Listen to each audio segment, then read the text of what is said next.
Energy exchange সেক্টরের একটা অন্যতম কোম্পানির যার নাম হচ্ছে আইএক্স, অর্থাৎ ইন্ডিয়ান এনার্জি এক্সচেঞ্জ। আইএক্সের হচ্ছে Q3 রেজাল্ট আউট হয়ে গেছে। Q3 রেজাল্টের পারফরমেন্স কী টাইপের দিয়েছে আইএক্স, সেটাকে নিয়ে আমরা অ্যানালিসিস করব। তো আগে আমরা দেখে নেব যে কোম্পানি ডিভিডেন্ড ডিক্লেয়ার করেছে নাকি, এটাকে আগে আমরা ফার্স্ট দেখে নেব। তো এখানে লেখা আছে, দেখতেই পাচ্ছেন, ইন্ট্রিম ডিভিডেন্ড 1.5 টাকা করে কিন্তু ইন্ট্রিম ডিভিডেন্ড ডিক্লেয়ার করেছে। তো ইন্ট্রিম ডিভিডেন্ডের ক্ষেত্রে কিন্তু শেয়ার হোল্ডারদের অ্যাপ্রুভালের প্রয়োজন হয় না, এইটুখানি মাথায় রাখবেন। তো এইবারে আমরা দেখে নেব কোম্পানিটার হচ্ছে Q3 রেজাল্ট। দেখব যে Q3 রেজাল্টের পারফরমেন্স কী টাইপের দিয়েছে। তো স্ক্রল ডাউন করে আমরা দেখব যে কত নম্বর পেজে আমরা পাচ্ছি, 12 নম্বর পেজ আমরা পাচ্ছি। 13 নম্বর পেজে হচ্ছে আমরা Q3 রেজাল্টটা পাচ্ছি। তো এইবারে আগে আমরা ফার্স্ট দেখে নেব যে সিকোয়েন্সগুলো ঠিকঠাকভাবে সাজানো রয়েছে নাকি, এটাকে আগে আমরা ফার্স্ট দেখে নেব। এইটা হচ্ছে এই কোয়ার্টার, মিস হচ্ছে Q3, এটা প্রিভিয়াস কোয়ার্টার, আর এটা হচ্ছে 1 বছর আগে। তাহলে সিকোয়েন্সগুলো ঠিকঠাকভাবে সাজানো রয়েছে, আমরা এইটুখানি বলতেই পারি। এইবারে আমরা দেখে নেব যে অ্যামাউন্টগুলো কিসে দিয়েছে। তো অ্যামাউন্টগুলো কিন্তু দিয়েছে, আমরা দেখতে পাচ্ছি ল্যাক্সে দিয়েছে অ্যামাউন্টগুলো। এইবারে আমরা চলে যাব কোম্পানিটার টোটাল ইনকামে। তো টোটাল ইনকামে যাওয়ার আগে আমরা কি করব, একটু লার্জ করে নিয়ে অ্যাডজাস্ট করে নেব, তাহলে আপনাদের কাছে ব্যাপারটা আরও ভিজিবল হবে। এইবারে আমরা চলে যাচ্ছি কোম্পানিটার টোটাল ইনকামে। তো কি পাচ্ছি, এই কোয়ার্টার মিস হচ্ছে Q3-তে 16,053, প্রিভিয়াস কোয়ার্টারে ছিল কত, 16,776, এবং 1 বছর আগে ছিল 14,121। তাহলে 1 বছর আগে 14,121টা এখন কত হয়ে গেছে, 16,053। তাহলে আমরা বলবো ইয়ার অন ইয়ার বেসিস কিন্তু জাম্প রয়েছে টোটাল ইনকামে।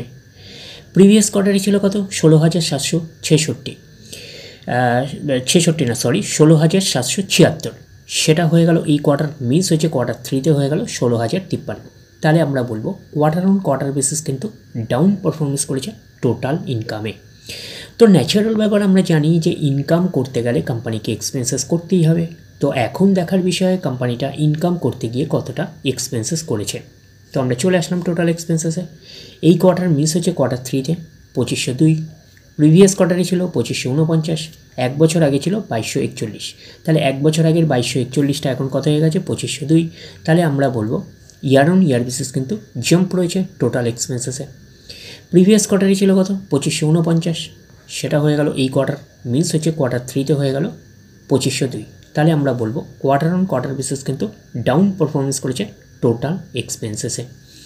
এইবারে আমরা বের করবো কি, এইবারে আমরা বের করবো হচ্ছে অপারেটিং প্রফিট। কী করে বের করব, টোটাল ইনকাম থেকে টোটাল এক্সপেন্সেস আমরা বাদ দেবো। বাদ দিলে যেটা পড়ে থাকবে সেটা হচ্ছে অপারেটিং প্রফিট। টোটাল ইনকাম পেয়ে গেছি, টোটাল এক্সপেন্সেস পেয়ে গেছি, টোটাল ইনকাম থেকে টোটাল এক্সপেন্সেস বাদ দিলে পড়ে থাকছে অপারেটিং প্রফিট। অর্থাৎ আপনারা বলতে পারেন profit before share of profit of associate and income tax, এটাকেই আমরা অপারেটিং প্রফিট বলতে পারি। তো পাচ্ছি এই কোয়ার্টার মিস হচ্ছে Q3-তে কত আছে, 13,551, প্রিভিয়াস কোয়ার্টারে ছিল 14,227, এবং 1 বছর আগে ছিল 11,880।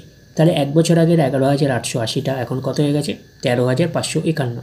তাহলে আমরা বলবো ইয়ার অন ইয়ার বেসিস কিন্তু জাম্প রয়েছে অপারেটিং প্রফিটে।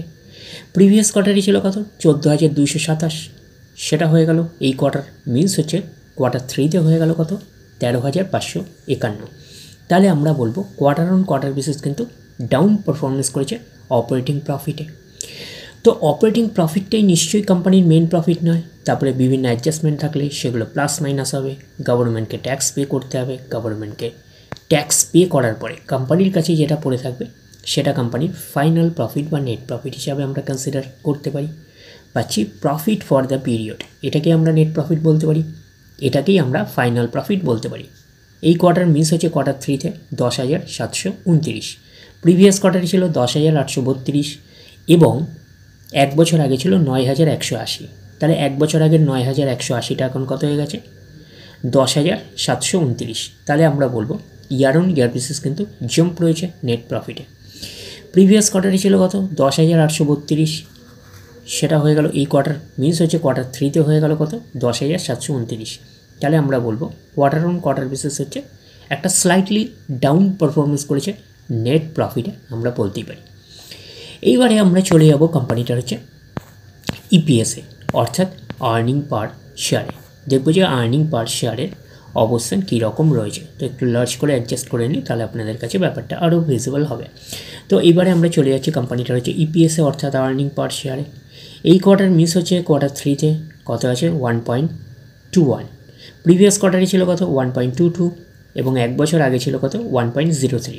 তাহলে এক বছর আগের 1.03টা এখন কত হয়ে গেছে 1.21।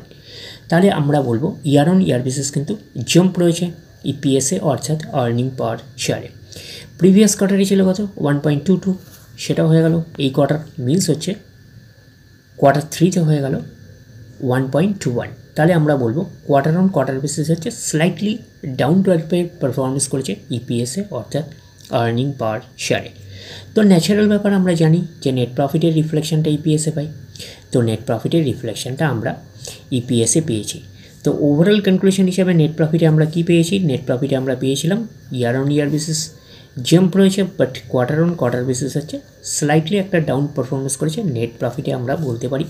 তো ওভারঅল কনক্লুশন হিসাবে আমরা বলতে পারি যে আইএক্সের হচ্ছে কোয়ার্টার 3 রেজাল্ট আমরা বলতে পারি একটা ওকে টাইপের একটা পারফরমেন্স করেছে, আমরা কিন্তু এইটুকুনি বলতেই পারি।